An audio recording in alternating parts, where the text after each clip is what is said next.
Side regime itself had not been yet formulated properly. This is proposed. These things were proposed to be adopted at the NEC of the 8th of special NEC of the 8th of May. So how do you suspend someone using rules that are still going to be endorsed?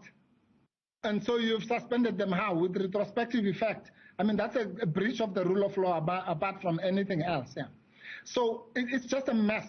There is no way that the Audi could have been satisfied. And that's one of the elements that people picked up on to say, does Advocate Mpofu go to these cases prepared?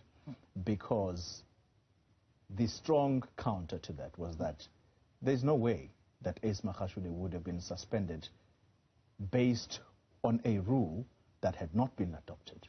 It otherwise would have meant that indeed the factional battles, yes, we know they exist within the ANC, but they would have been ramped up to a level never seen before, that you suspend someone on the basis of rules that have not even been adopted.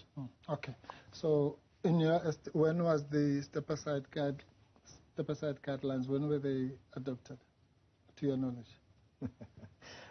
To my knowledge, yes. The step-aside guidelines would have been adopted before the step-aside rules come into effect.